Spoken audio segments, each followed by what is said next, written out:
Bonjour à tous. Un, deux. Test? Non?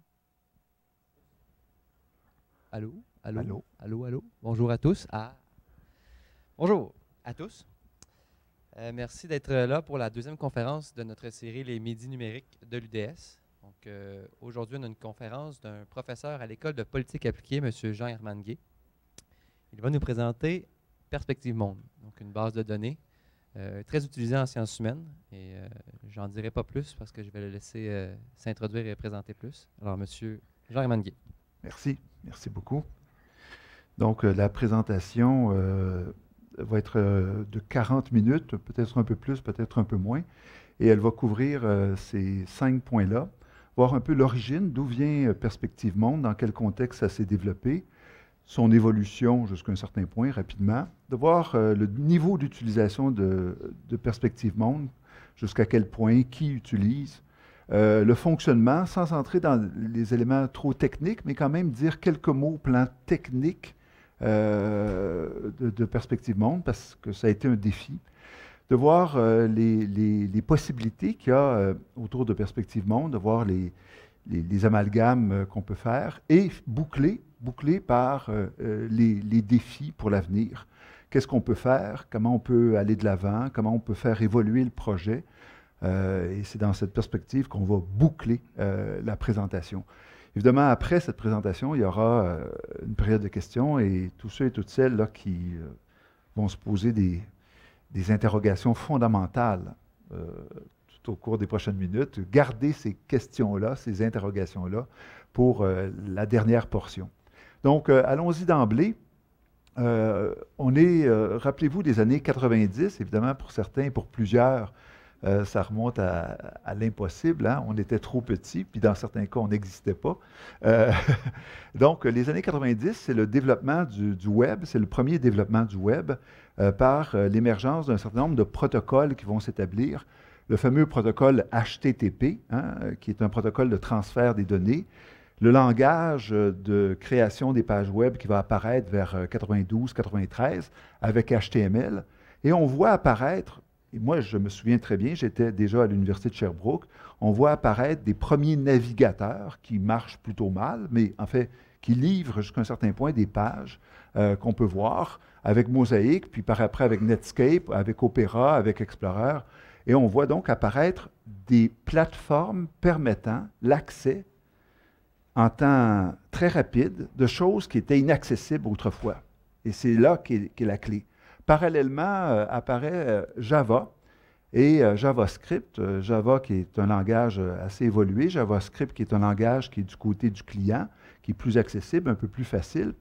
Et en 1900, je pense, en 1995, à la faculté d'éducation, j'assiste à une conférence sur Java. Un type qui vient expliquer, pour moi, Java, c'était du café.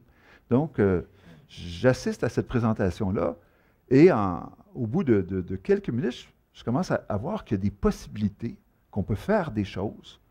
Comme M. Rochelot le disait lors de la première conférence, j'ai décidé d'ouvrir le capot, de regarder dans le capot de qu'est-ce qu'on peut faire, comment nous-mêmes on peut être devant le moteur, en regardant le moteur, en jouant dans le moteur, qu'est-ce qu'on peut faire?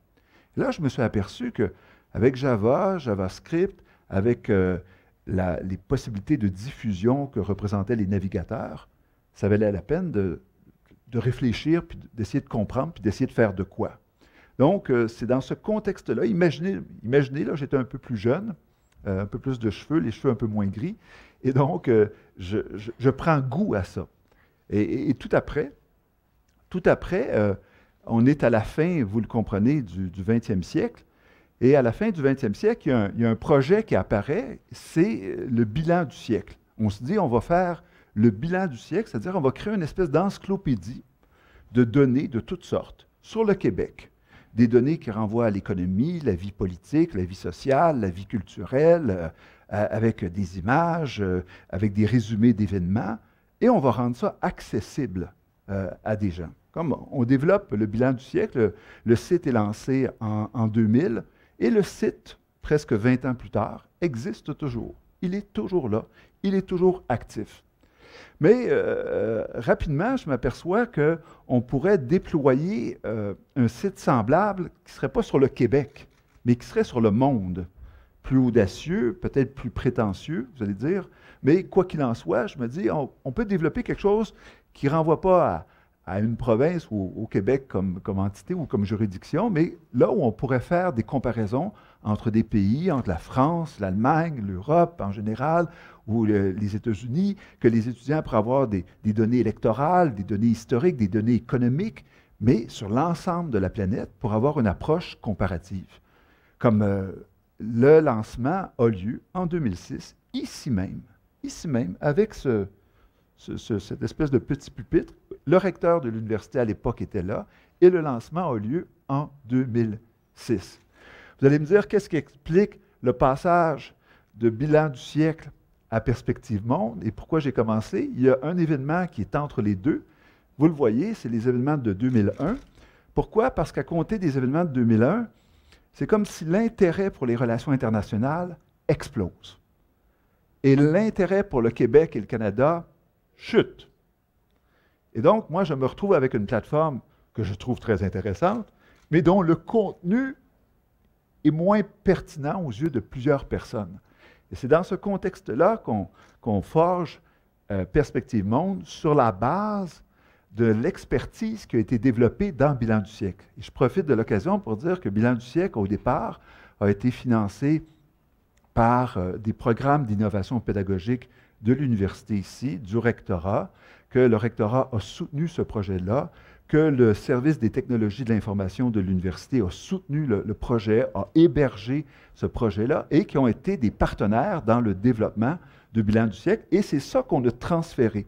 J'ai mis les quatre photos. Vous voyez d'abord la photo de ma photo. Vous voyez à côté, il n'est pas ici malheureusement parce qu'il doit piloter des étudiants, mais c'est Serge Gaudreau qui est chargé de cours chez nous et qui est le rédacteur en chef de Perspective Monde. Et depuis le début de l'aventure, même à l'époque du bilan, il était là.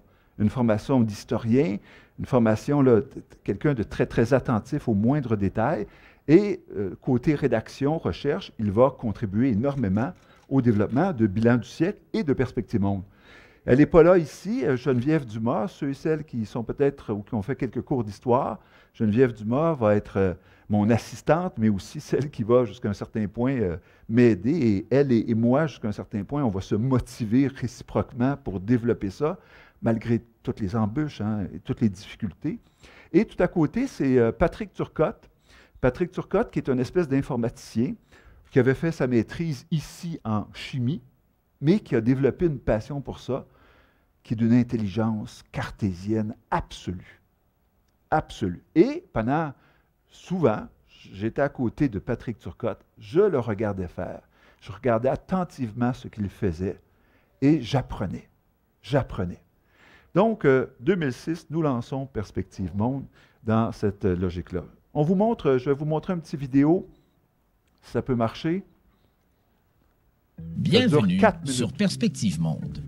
Créé en 2000 par le professeur Jean-Hermann Gay et son équipe des départements d'histoire et de politique appliquée de l'Université de Sherbrooke, ce site vous donne accès, en quelques clics, à une multitude de données et d'informations sur l'état du monde depuis 1945. La section Pays contient une multitude de renseignements qui concernent plus de 150 États classés en ordre alphabétique. Chaque page offre des cartes, des graphiques personnalisables, des statistiques, de même que des données historiques et politiques permettant d'approfondir vos connaissances sur le pays sélectionné. La section Statistique réunit des centaines de données regroupées sous différents thèmes touchant la plupart des pays. Pour chaque État, vous pouvez notamment trouver des statistiques relatives à la population et au domaine de l'économie, de la santé, de l'éducation ou du commerce. Plusieurs des tableaux statistiques sont paramétrables. Ainsi, par le croisement de différentes variables, vous obtenez des données plus précises ou des informations spécifiques à un secteur en particulier. La section Événements est constituée des grandes dates qui ont marqué l'histoire depuis la fin de la Deuxième Guerre mondiale jusqu'à nos jours. Vous pouvez ainsi remonter le temps pour, par exemple, en savoir davantage sur l'ouverture du procès de Nuremberg, pour mieux comprendre le contexte dans lequel s'inscrit la nomination du pape Jean-Paul II ou pour obtenir un portrait général des Jeux olympiques de Pékin de 2008. La section Analyse rassemble une panoplie de textes traitant de l'actualité mondiale. Ces documents sont le fruit du travail d'étudiants de l'Université de Sherbrooke, réalisé sous la supervision de Serge Gaudreau, enseignant et rédacteur en chef de Perspective Monde. La section Documents présente quelques grands textes classiques permettant de mieux comprendre l'évolution du monde depuis 1945, tels que le discours télévisé de John F. Kennedy sur la crise des missiles cubains en 1962, ou celui de Barack Obama livré à Chicago le 4 novembre 2008 au terme des présidentielles américaines. La section Glossaire définit clairement et simplement plus d'une centaine de termes. Et la section Quiz propose une série de jeux visant notamment à tester vos aptitudes à reconnaître les différents drapeaux et à nommer correctement les capitales. Perspective Monde diffuse également des portraits de nombreux conflits, notamment des guerres civiles, ethniques ou interétatiques qui ont marqué l'histoire du monde depuis 1945. Des portraits de grandes organisations internationales telles que l'Organisation des Nations Unies et l'Organisation mondiale du commerce et d'autres regroupements à vocation régionale dont la Ligue arabe et l'Organisation de l'unité africaine. Le site contient par ailleurs des tableaux de valeurs qui mettent en relief différentes données traitant d'aspects sociaux ou culturels propres à un État, le niveau de confiance de sa population envers le Parlement et le nombre d'heures d'écoute de la télévision par exemple. Vous pouvez enfin y visionner des documents vidéo analytiques abordant des problématiques particulières ou qui présentent les contours de réalités géopolitiques spécifiques. À l'image de l'histoire et de l'actualité internationale, Perspective Monde est en perpétuelle ébullition. Par conséquent, le site est constamment mis à jour. Nous vous invitons donc à le fréquenter régulièrement afin d'être témoin avec nous des grandes transformations du monde. Vous l'avez deviné en regardant la vidéo, que la vidéo datait de quelques années. D'une part parce que les éléments graphiques, le titre en haut, le visuel ont changé quelque peu. Les cartes ont été rajeunies. La plupart des éléments interactifs sont beaucoup plus présents actuellement qu'à l'époque. Cette vidéo remonte à 2009. Et je vais vous montrer que quand on a promis de mettre à jour et de faire évoluer le site, c'est un peu ça que je veux vous montrer dans les prochaines minutes. Regardez au départ, qu'est-ce qu'on avait en 2006? On avait quelques 300 événements qui étaient recensés. Un événement est recensé en 500 mots, 450 mots à peu près. En 2009, on en avait 500. Puis en 2018, on en a 1500. Des analyses faites par des étudiants sous la supervision de Serge Gaudreau, des analyses très détaillées, très intéressantes, très pertinentes, où Serge travaille chaque mot avec les étudiants pour s'assurer de l'exactitude, de la clarté, de la fiabilité, et qu'il n'y ait le minimum de jugement de valeur à l'intérieur de ces textes-là, qu'ils décrivent au mieux les phénomènes en question. Bien, on a passé à 500 en 2009, puis à 2430. Jusqu'à présent, des étudiants de l'École de politique appliquée qui ont contribué à ça, on atteint, je pense, 310 ou 315 étudiants qui auraient, au cours des dernières années, à l'intérieur de 25 éditions de ce cours-là, qui auraient participé à cela. Des statistiques, si on prend les statistiques, on en a, vous comprenez, quelques 120 pays sur quelques 60 ans. Ben là, on a un grand nombre, puis on a quelques 200 statistiques en tout. Ben, ça fait des informations, des datas, là, des informations statistiques sur les pays. On a passé de 720 000 à 1 200 000 à presque 3 millions. Puis des documents un peu évoqués. Au départ, on n'en avait pas. On en a eu quelques 200 par après. Et là, on en a quelques 688. Donc, vous voyez, on a fait évoluer le site, mais on l'a fait évoluer en ajoutant des composantes au fil des années, au fil des 10 dernières années. Donc, on a créé des vidéos, quant à moi, qui ont une grande valeur, qui sont utilisées un peu partout dans les cégeps, les universités, les lycées en France. On a, avec le World Value Survey, on a la grande enquête mondiale qui est menée. On a intégré ça de manière beaucoup plus dynamique et de manière beaucoup plus interactive. Et dès qu'il y a une nouvelle vague qui est faite par l'Institut en question, on ajoute les données. Et là, il y a une consultation qui est facile de ces données-là. Vous voyez, les élections, je suis un prof de politique, donc les élections sont une obsession pour moi.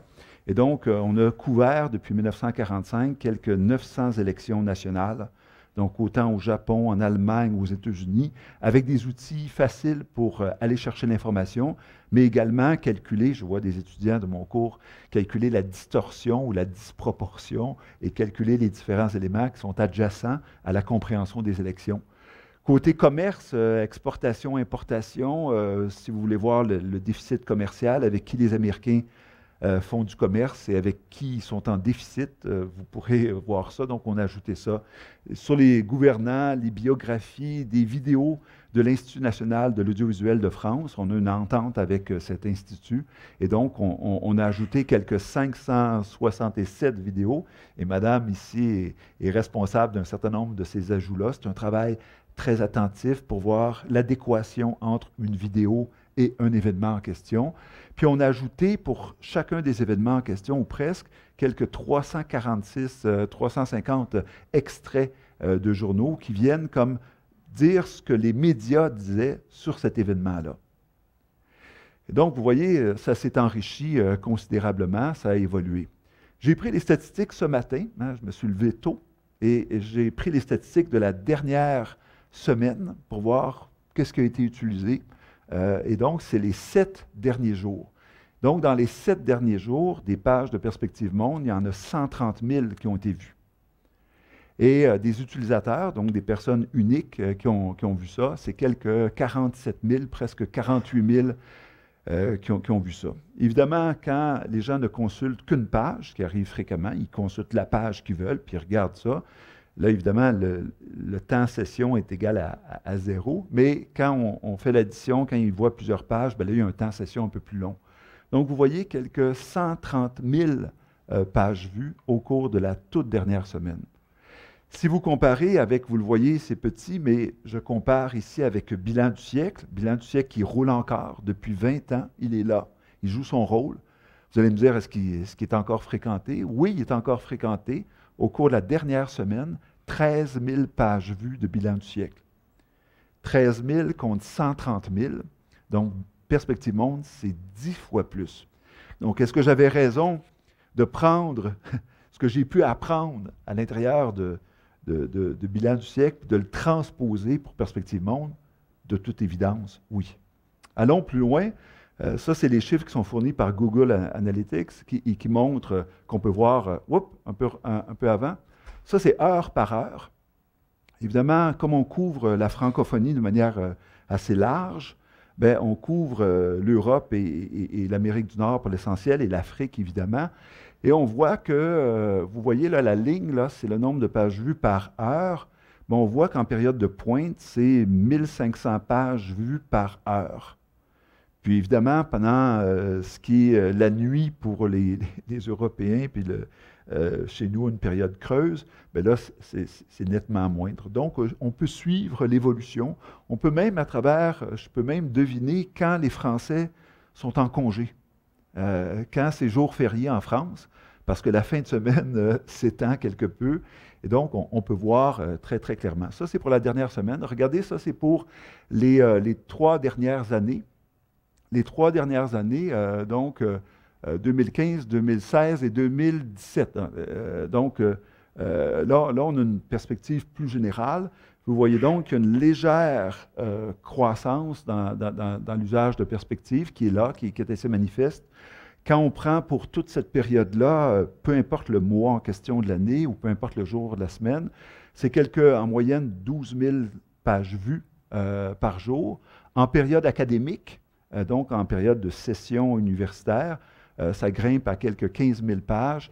Puis en période de pointe, les périodes de pointe, c'est les périodes qui précèdent, qui correspondent ici aussi chez nous, à des périodes où les gens font leurs travaux. Donc là, on atteint quelques 18 000, 19 000 pages vues. Regardez, j'aime beaucoup ces chiffres-là. Là, je vais mettre mes lunettes pour pas dire n'importe quoi. Et donc, ici, on a, Google nous donne des informations sur les villes, les grandes villes. Évidemment, il y a un certain nombre de régions qui ne sont pas paramétrées dans Google, donc c'est notre set, là, mais on voit qu'en tête, c'est évidemment la principale ville francophone dans le monde, c'est Paris. Après ça, c'est Montréal. Après ça, c'est des territoires qui ne sont pas recensés directement ou de manière ciblée à l'échelle des villes. Après ça, c'est Casablanca, c'est Québec, c'est Lyon, c'est Abidjan, c'est Bruxelles, c'est Toulouse, c'est Tunis, c'est Laval, c'est Ottawa et c'est Sherbrooke. Donc, ceux qui pensent que le rayonnement se limite à Sherbrooke ou à l'Université de Sherbrooke, on est loin de la tête de la liste, bien au contraire. Puis vous voyez là, Rabat, Nantes, Rennes, Lille, Bordeaux, etc. Et donc, on voit très clairement que le site est beaucoup plus utilisé à l'échelle de la francophonie qu'ici de manière pointue. Bien que les étudiants ici l'utilisent massivement, mais on voit que ça ne fait pas le... Je me souviens d'un chargé de cours chez nous, M. Saint-Arnaud, qui me dit « Ah, tu as dû voir hier une montée, tous mes étudiants étaient sur perspective. » Donc, j'ai été voir, j'ai dit « Non, je n'ai rien vu parce que sur la somme, ça représente presque rien.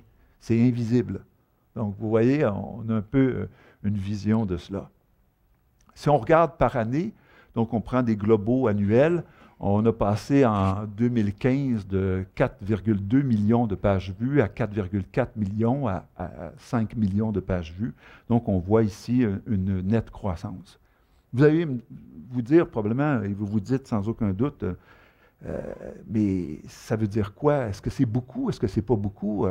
Parfois, on entend sur le web là, ou dans les médias tel événement, là, un caniche qui a été vu puis qui se promenait avec je ne sais pas trop quoi ou qui faisait des pirouettes, qui a été vu par 2 millions de visiteurs. C'est vrai. On n'est pas, il n'y a rien de comique là-dedans. Perspective, c'est des chiffres, c'est des données, c'est des informations, c'est des sciences humaines. Ça n'a rien de rocambolesque, puis ça ne provoque pas une curiosité comme on retrouve sur le web, mais ça provoque de fond un intérêt analytique. Puis vous voyez, peut-être juste revenir en arrière, vous voyez que ça épouse carrément la logique des années académiques. Vous voyez que c'est collé. Pourquoi? Parce que pendant l'été, quand la session dans les lycées, comme dans les universités, comme dans les cégeps, arrête, ben, on voit que ça s'estompe. Puis pendant tout l'été, ben, le niveau de fréquentation. Et quand l'école reprend, donc c'est un usage pédagogique, c'est un usage académique. Il n'y a pas des espèces de frénésie qui s'emparent de cela, mais c'est constant. C'est constant, c'est stable, et on voit que c'est très utilisé au plan pédagogique. Mais néanmoins, on se dit, est-ce qu'on peut comparer à d'autres? Puis on peut voir. Comme évidemment, pour comparer, c'est un peu plus embêtant parce que je n'ai pas accès au Google Analytics des autres sites. J'aimerais bien remarquer, mais je ne l'ai pas. Mais on a accès à un certain nombre d'outils pour évaluer la fréquentation des autres sites, y compris de Perspective Monde, et de faire des comparaisons. Comme il y a un site qui fournit cet usage-là et qui permet de voir un peu par rapport aux autres. Ce n'est pas parfait comme comparaison, mais ça donne quand même une bonne image. Et eux, ils aboutissent, vous voyez, à l'époque, ça a été fait, cette recherche-là a été faite pour le mois de janvier 2017, donc de l'an passé. Il y avait recensé 214 000 visites. Donc, retenez ce chiffre-là, 214 000 visites dans le mois de janvier 2017. Et donc, moi, j'ai fait la comparaison avec d'autres sites analogues aux miens, pour voir, ça ressemble à quoi? C'est quoi les autres? Donc, évidemment, là, vous ne voyez pas grand-chose, mais j'ai fait cet exercice-là. Et là, la prochaine diapositive va vous en dire davantage, à savoir, j'ai regardé, Perspective Monde est là, avec son 214 000, et j'ai comparé avec d'autres, et j'ai calculé le ratio. Ça représentait combien de fois Perspective? Donc, Perspective, on comprend bien que c'est 1. C'est 1. Quand on regarde World Bank, ça, c'est la Banque mondiale avec l'accès en anglais. Donc, c'est une base de données immense, gigantesque. Vous savez que la World Bank est un des organismes des Nations unies. Bien, eux, c'est 6800 Donc, c'est 6 800 000. Donc, c'est énorme. C'est gigantesque. C'est 32 fois, en fait, 31 fois 0,8 Perspective Monde. Donc là, on se dit, hey, on ne fait pas le poids. Mais remarquez qu'eux autres, c'est probablement 150 personnes qui y travaillent. C'est probablement des millions de dollars qui sont investis. Donc là, on se dit, World Bank nous dépasse largement. Donc, soyons humbles et modestes. Par contre, quand on prend d'autres choses, puis on compare avec l'Université de Sherbrooke, par exemple, toute l'Université de Sherbrooke, toutes les fréquentations de l'Université de Sherbrooke, bien, on s'aperçoit que c'est énorme, c'est beaucoup. Prenez toutes les facultés, tous les programmes, tous les étudiants qui fréquentent en médecine, comme en génie, comme ailleurs, des pages, c'est énorme. On est une institution d'enseignement chef de file en plusieurs matières. Bien là, on voit que Perspective, c'est comme 9 fois plus petit, ou enfin 8 fois plus petit ou 9 fois plus petit. Et on voit là, on a une idée. Index Mundi, vous connaissez peut-être, vous êtes peut-être tombé là-dessus, c'est en toutes les langues, ou presque, les grandes langues, l'anglais, l'espagnol, le portugais, etc., l'arabe, le russe. Eux, là, ça ressemble un peu plus à nous. C'est des données, des chiffres, population. Et eux, c'est quelques 7 fois plus que Perspective. Regardez StatCan, 7 fois plus. Le Monde diplomatique, le grand journal français, 7 fois plus. Hérodote, un superbe site, formidable, mais qui couvre l'histoire depuis l'Antiquité, qui est fort bien fait, et qui nous ont d'ailleurs reconnus comme un de leurs sites favoris. C'est 4 fois. Érudit, qui est une base où on a accès à des centaines, des milliers d'articles scientifiques, c'est 3 fois. La revue Sciences humaines, qui a un site magnifique, qui couvre la psychologie, sociologie, économie, on est à 2 fois Perspective Monde. L'actualité, le magazine que vous connaissez tous, on est à quelques 2 fois. Et la Banque mondiale, en français, là, la version française, on est à 2 fois, 1,9. Histoire-image, 1,1. Mais vous regardez le Grand Dictionnaire terminologique du Québec, bien là, on les dépasse. L'Institut de la statistique du Québec, imaginez ma surprise quand je me suis dit, Perspective Monde dépasse l'Institut de la statistique du Québec. Et je me promenais dans le Provigo, la tête haute, fier. Regardez Population Datanet, c'est un site un peu avec des données chiffrées, ils n'ont pas d'événements. Regardez l'ONF, Recherche Isidore, Agora, l'Encyclopédie canadienne, l'État du monde. Voyez? Donc, somme toute, il n'y a pas de quoi, parfois il y a des moments de fierté, mais somme toute, on se débrouille très bien. Les chiffres qu'on a montrent que la synergie qu'on a créée ici, avec l'École de politique appliquée, avec le service des technologies, avec la faculté qui contribue au financement, avec l'université, le programme du rectorat qui est à la limite à l'origine de ce développement-là, ça aboutit à quelque chose qui est fréquenté. Et quand on compare cela, la comparaison est, somme toute, honorable. J'ai fait une autre comparaison parce que des fois, on se dit, ah, on va trianguler ça d'une autre façon, puis on va voir est-ce que les derniers chiffres vont dans le même sens. Et là, j'ai pris un moteur qui est un peu différent, mais vous voyez, c'est les mêmes ratios. Donc, Perspective Monde et Banque mondiale en français, c'est à peu près la même chose. Là, c'est sur une autre échelle. Regardez, la ville de Sherbrooke, qui a son site avec ses citoyens qui y vont pour toutes sortes de raisons. Mais là, on dépasse largement. Et là, vous voyez, par rapport aux autres, on obtient à peu près les mêmes chiffres. Donc, il y a triangulation de l'information. Ça coïncide, ça marche, et ça donne le même résultat. Je vous montre un peu le fonctionnement, et je ne veux pas m'y arrêter trop longuement, mais dites-vous que toutes les pages de Perspective Monde sont des pages qu'on a dit dynamiques. Ce ne sont pas des pages statiques. Donc, on peut en changer les éléments, le format, les couleurs, aisément. Bien, aisément, tout est relatif, là, mais ce n'est pas des pages qui sont définies, c'est au contraire des pages dont les contenus sont stockés dans des bases de données. Et ces bases de données sont appelées par du code Java, par du JavaScript ou par d'autres éléments. Et donc, il y a des composantes multiples. Ce sont des serveurs qui sont ici au service des technologies de l'information, qui marche d'ailleurs superbement bien depuis 1 an et demi, et donc qui donne un rendement très, très fort. Et donc, vous voyez, il y a des textes originaux que l'on crée nous-mêmes, et pour chacun des textes, je prends les événements en question, il y a une sélection de la valeur de l'événement, ce qui vaut la peine d'être traité par nous.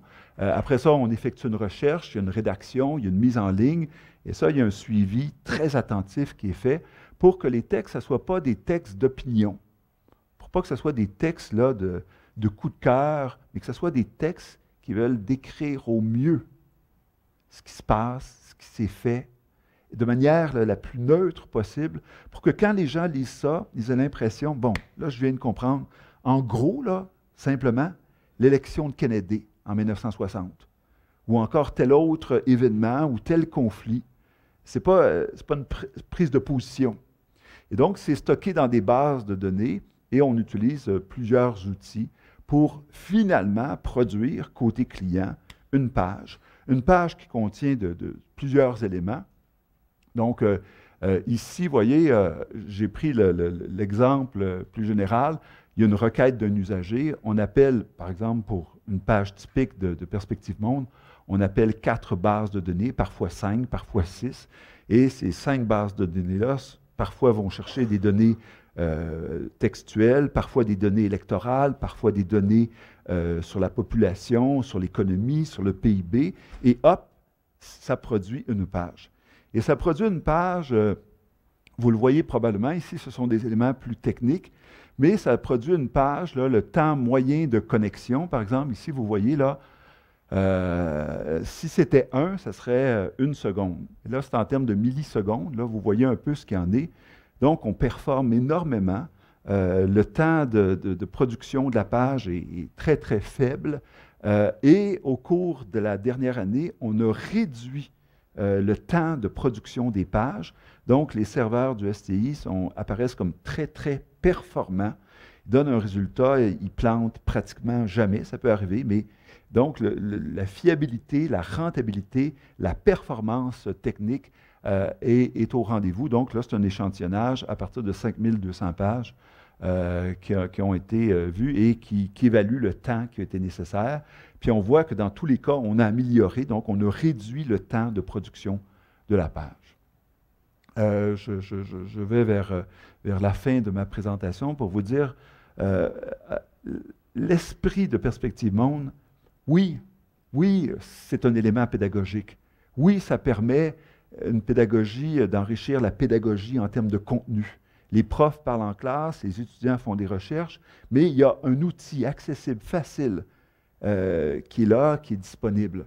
Ça permet la pédagogie traditionnelle, telle que je la pratique. Ça permet aussi une pédagogie inversée, qui est plus complexe, c'est vrai, mais qui est en évolution un peu partout. Et donc, ça permet aussi cela. Et donc, quand on regarde l'aspect pédagogique, là, il y a 3 cours du programme de politique qui contribuent directement à la création de contenu, soit en vidéo, soit en texte, 3 cours par année. Des contextes d'utilisation, il y a 17 cours qui utilisent fréquemment à écouter les profs, que ce soit sur la Chine ou encore que ce soit sur l'Europe ou encore sur l'Afrique. Il y a un chargé de cours à forfait qui travaille, qui est dédié à cette question-là, M. Gaudreau. Et il y a un soutien unanime de l'École de politique appliquée. Les profs et Mme la directrice, ici, Isabelle, a mené cette idée de transformer ce projet qui était plutôt à moi, puis de dire ça va devenir le projet de l'école. Et là, c'est devenu un projet plus global, plus collectif. Mais il n'y a pas que l'aspect pédagogique qui est en cause dans tout ça.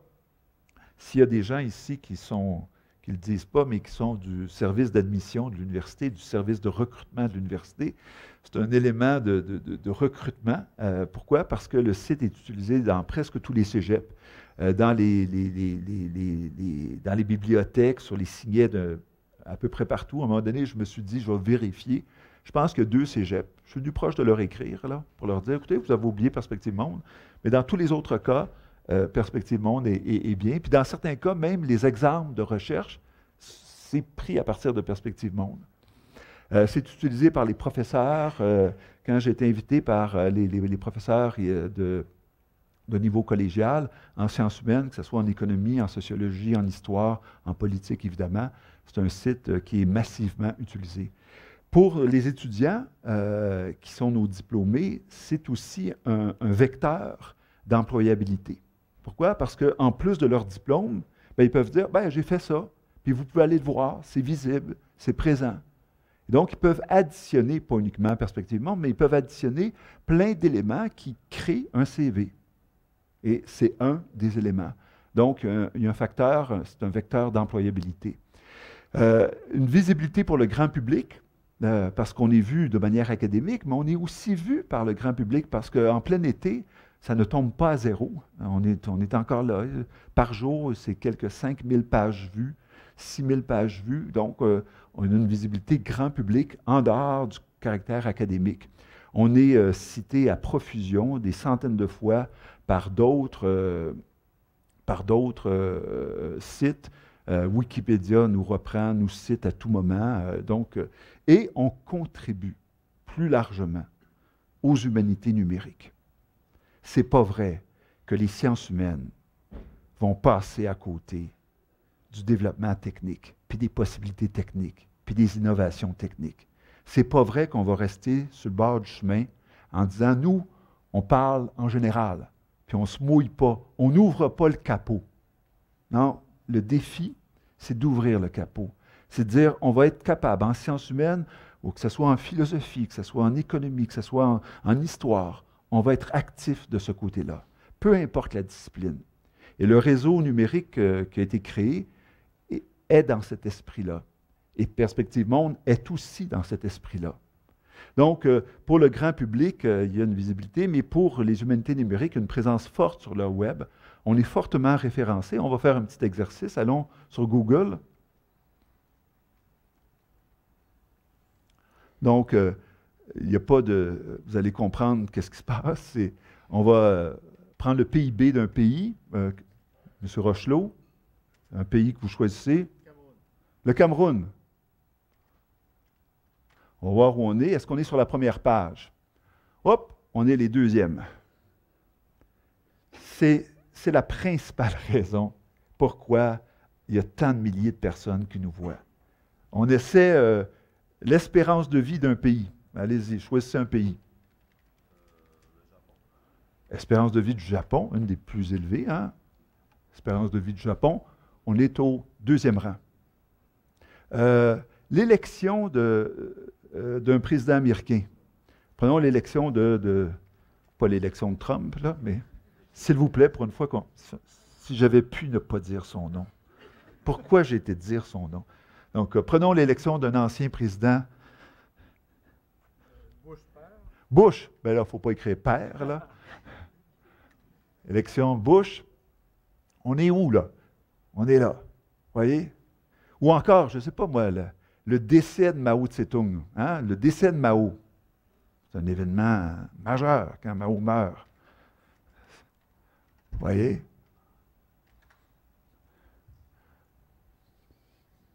Ou encore, moi ça me fascine, prenons le PIB de la France. Imaginez en France, là, ils ont un institut, ils ont des journaux, ils ont tout là.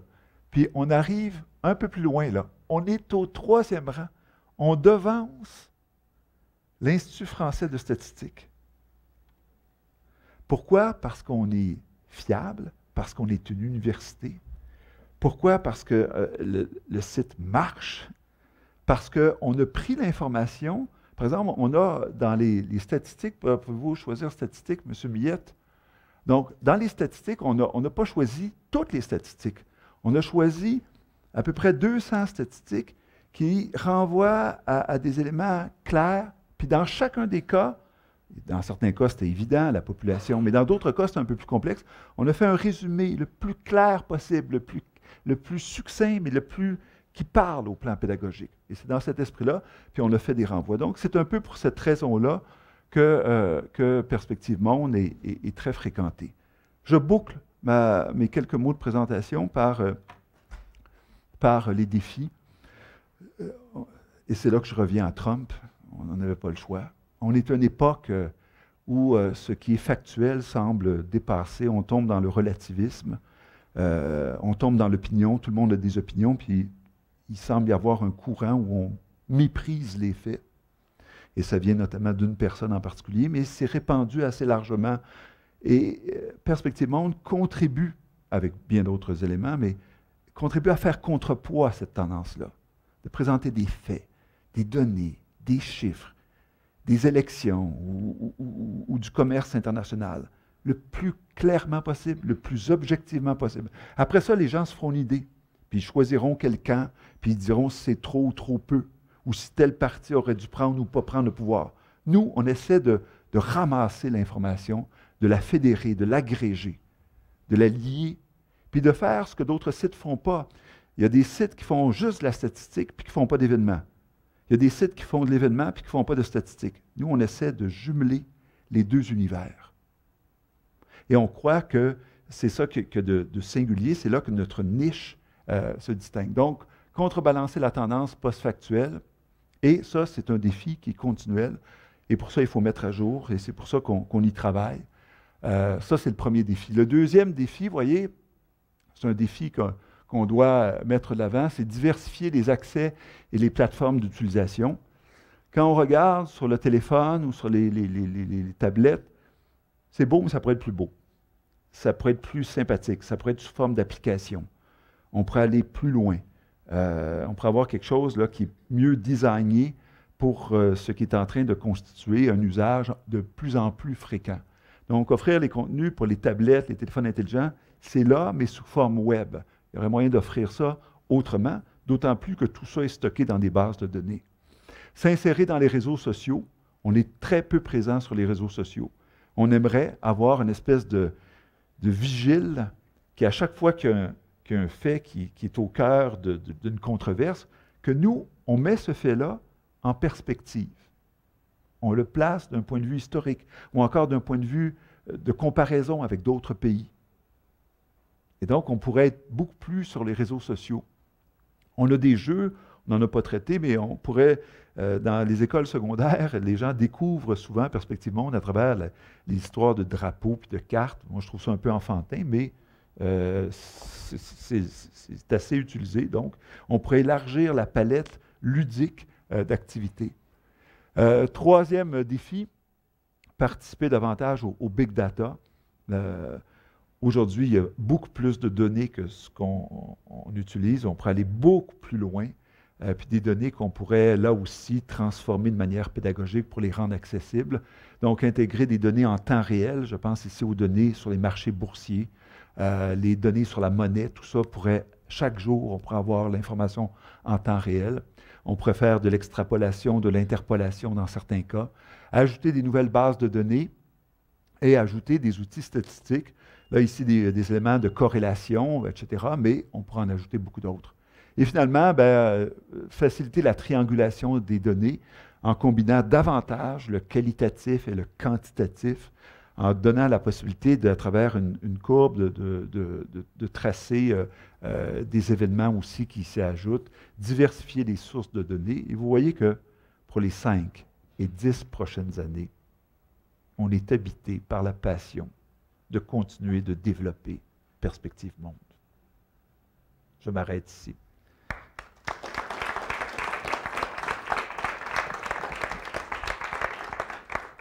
Période de questions. Monsieur se promène avec le micro.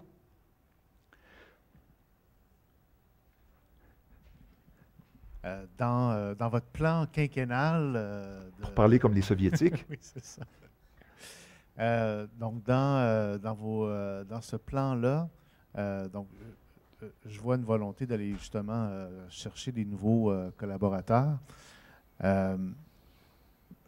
Je pense tout de suite, moi, j'ai des étudiants, entre autres, qui développent des jeux éducatifs, bon, par exemple.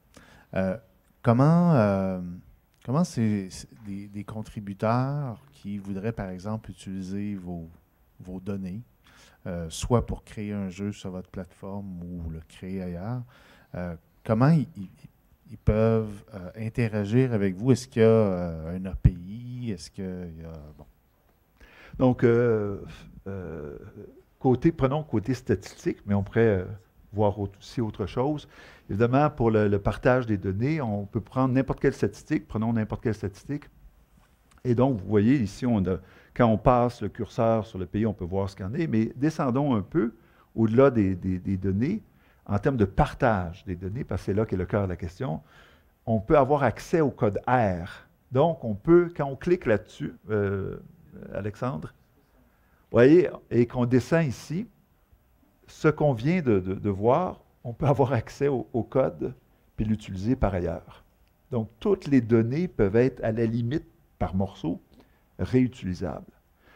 Mais derrière votre question, j'entends aussi le projet d'une collaboration plus fondamentale, au-delà d'aller chercher quelques données.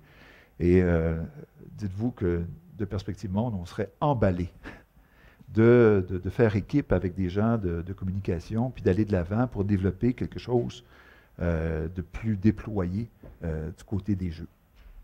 Et donc, on serait intéressé à partager. D'autres questions? Oui, madame?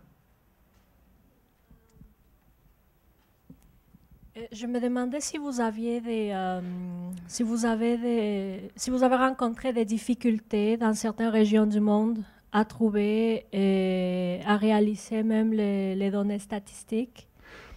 Oui, je vous dirais que pour toutes sortes de raisons, des raisons qui ne sont pas propres, qui sont propres à ce que certains pays, par exemple, je pense à la Corée du Nord, ou à une autre époque, Cuba, ne fournissaient pas des données comme le produit intérieur brut. Donc, il y a, ou encore des pays qui sont en situation problématique, qu'on pense bien sûr à la Somalie ou qu'on pense à l'Afghanistan pendant certaines périodes. Mais nous, on ne crée pas les données, on reprend les données, on les réutilise, on les met en lien, mais on ne les crée pas. De sorte que les problèmes que les autres, que les agrégateurs de données, bien, on les a aussi du même coup. Et on a, pour aller dans le sens de votre question, on a choisi des données qui sont reconnues par la communauté scientifique. C'est pour ça qu'on a beaucoup de données qui viennent de la Banque mondiale. Parce que la Banque mondiale, c'est l'organisation en matière de statistiques internationales. Pourquoi? Parce qu'ils standardisent les chiffres qu'ils obtiennent, puis ils s'abreuvent à même les chiffres nationaux qui sont fournis. Donc oui, dans certains cas, je vous dirais que il y a des pays, à un moment donné, on a décidé de prendre les pays, vous savez, pour le Canada, la France, c'est facile, c'est notre univers, là. Mais quand on se retrouve au Kenya ou quand on se retrouve au Mozambique, c'est des univers qui nous sont moins familiers. Et là, ça impliquait plus de travail, beaucoup plus de travail. Et c'est pour ça qu'on cherche des collaborateurs. Donc, si on aimerait ça avoir des gens à Paris, comme à Téhéran, comme des gens à Alger, qui pourraient être sur place aussi côté. Vous voyez les possibilités qui se dessinent devant nous. D'autres questions? Oui? Merci. Comment vous faites pour faire les bons choix des données et des informations? Parce que vous disiez que vous ne prenez pas les opinions, oui, les statistiques et les faits, mais des fois, c'est comment on fait pour choisir? Vous avez raison de souligner la part, la démarcation n'est pas nette, mais on essaie autant que faire se peut. Vous connaissez la courbe asymptotique, donc on l'atteint parfaitement, jamais l'objectivité, mais on doit chercher à s'en approcher. Donc il reste toujours une part de choix, de subjectivité, on aurait pu prendre, on ne peut pas de manière catégorique justifier parfaitement, mais essentiellement, j'enseigne depuis plus de 30 ans, et donc, l'expérience pédagogique joue, le fait qu'on soit plusieurs aussi, le fait qu'il y a des gens qui soient au départ de différentes disciplines, tout ça aide à la triangulation et à trouver. Mais je vous avoue que des fois, c'est vrai, on a des problèmes, on se dit, est-ce qu'on prend ça ou on ne le prend pas? Mais on va de l'avant, quitte à ajouter. Et c'est pour ça qu'il n'y a pas de mal si un événement qu'on n'a pas pu couvrir il y a quelques années, on peut le couvrir, il n'est jamais trop tard pour bien faire. Comme par exemple, récemment, on a pris des événements technologiques. Et donc, on a repéré ces événements technologiques. On avait un peu passé ça, mis ça de côté, puis là, on décide de les faire. À un moment donné, on a pris les congrès du Parti communiste chinois, le pays le plus populeux de la planète. Et on a pris systématiquement tous les congrès du PCC, du Parti communiste chinois, depuis 1945. Puis on a couvert ce qui s'est passé, qui a été choisi, quelles ont été les grandes décisions. Donc, comme les choses peuvent s'améliorer, contrairement à un livre qui a un côté statique, un peu figé, mais là, dans ce cas-là, il y a une possibilité d'évolution. Oui, madame. Merci. Alors, je me demandais, est-ce que vous utilisez les statistiques que vous avez sur les utilisateurs et puis les contenus qu'ils consultent pour orienter justement dans quelle direction vous allez, qu'est-ce que vous allez rajouter comme contenu? Oui, quand on crée un nouvel objet, par exemple, quand on crée un nouveau pattern, on est soucieux de voir est-ce qu'il est utilisé? Qu'est-ce que ça donne? Est-ce que c'est fréquenté? Et si ce n'est pas fréquenté, vous comprenez que des fois, ça nous amène à, par après, mettre ça un peu de côté, ou encore à le repenser pour qu'il soit davantage mis en valeur, davantage utilisé par les gens. Et donc, oui, parce que Google Analytics, si vous connaissez ce site-là, qui fournit chaque jour, je peux voir qu'est-ce qui est utilisé, qu'est-ce qui est fréquenté. D'ailleurs, quand il arrive un événement dans le monde, là, tout de suite, je le vois. Quand il arrive un événement en France, les attentats d'il y a quelques mois en France, tout de suite, on voit.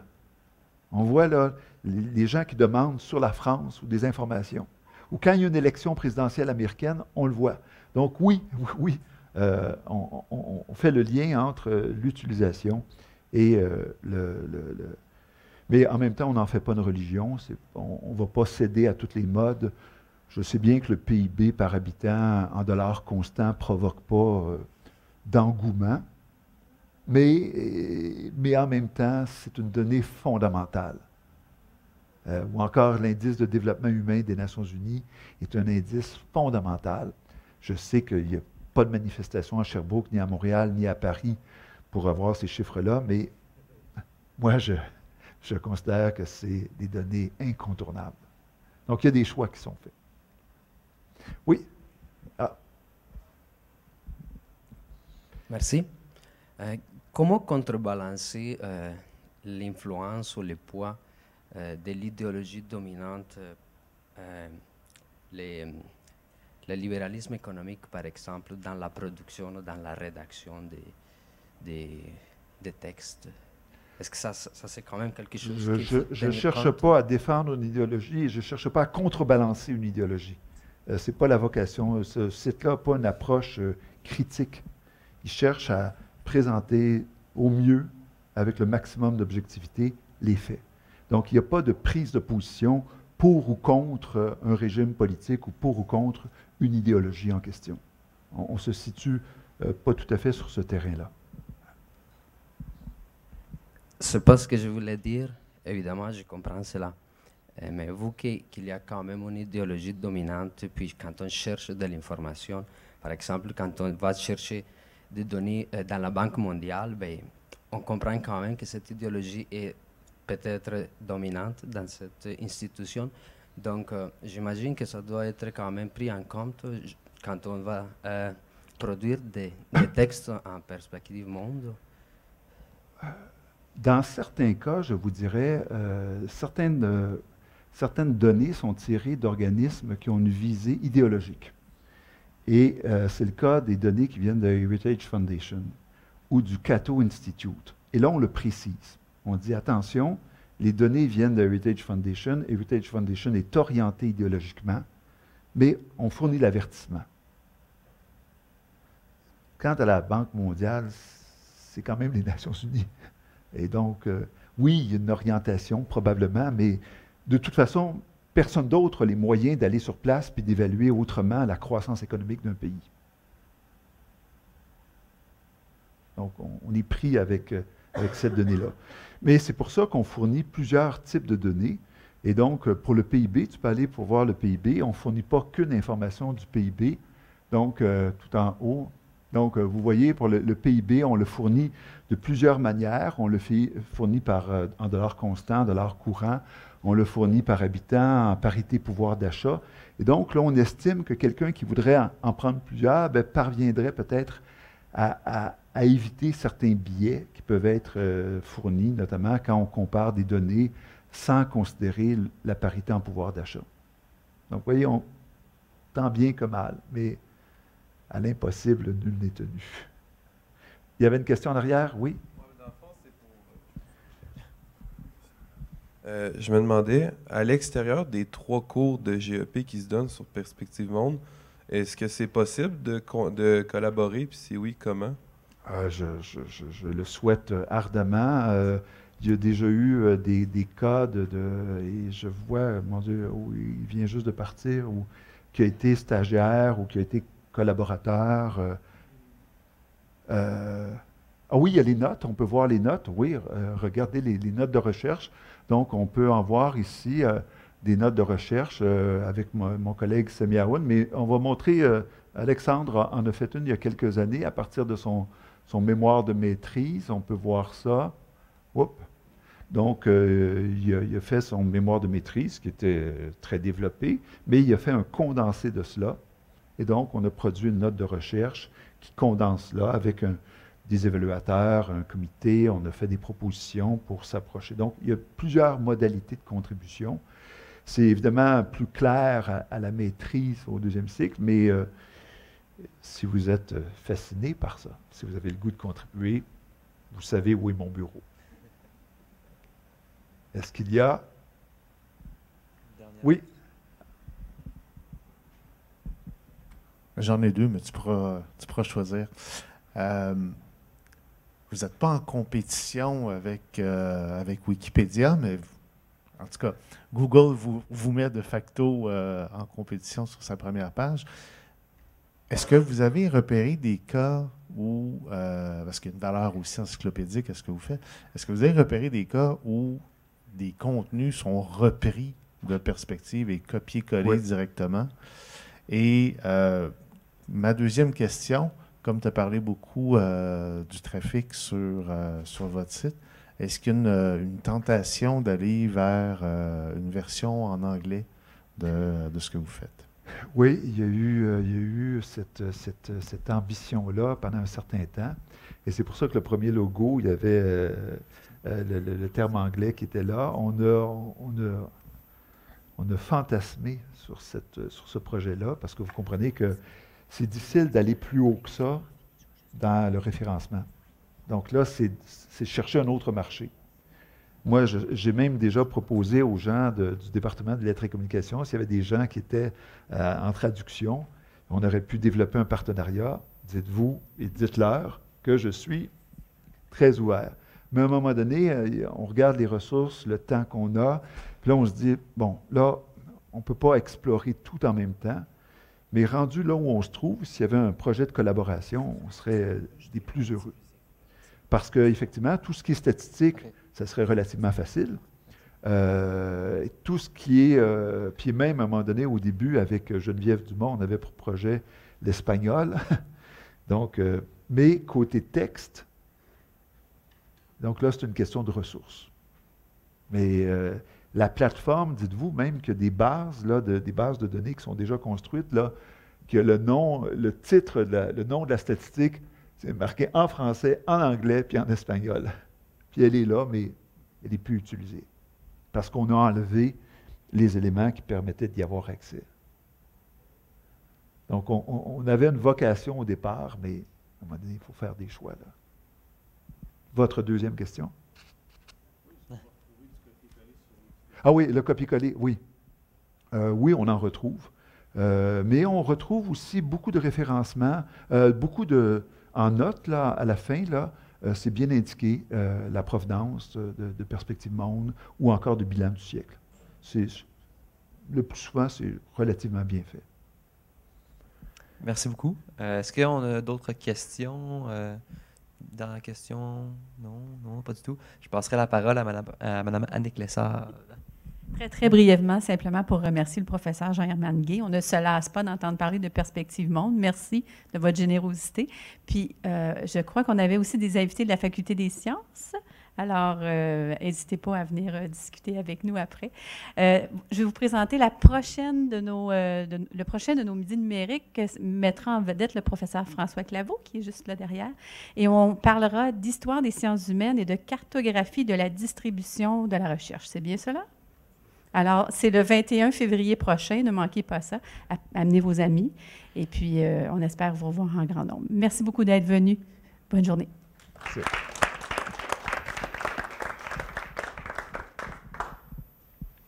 Bon. Il faut peser sur quelque chose ici. Ben non, parfait.